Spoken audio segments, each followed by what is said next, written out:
ராம்குமார் பாலகிருஷ்ணன் இயக்கும் STR49 படத்தில் சந்தானம் நடிக்க உள்ளார். கோலிவுட்டில் நகைச்சுவை நடிகராக அறிமுகமாகி இன்று முன்னணி நடிகர்களில் ஒருவராக வளர்ந்திருப்பவர் சந்தானம். இவர் தற்போது பிரேம் ஆனந்த் இயக்கத்தில் எழுதி வரும் DD நெக்ஸ்ட் லெவல் படத்தில் நடித்துள்ளார்.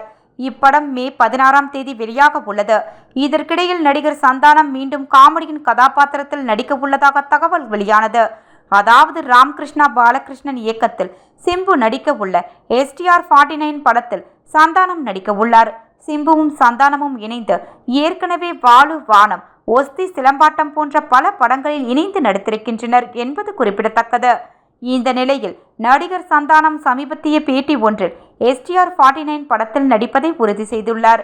அதாவது, ஒரு நாள் சிம்பு சார் எனக்கு போன் பண்ணி என்னுடைய படத்தில் நடிக்கிறீர்களா என்று கேட்டார். சிம்பு கேட்டால் முடியாது என்று சொல்ல முடியுமா? அவர் கேட்டால் எப்போதும் சரி மட்டும்தான் என கூறி STR49 படத்தில் நடிப்பதை உறுதி செய்துள்ளார்.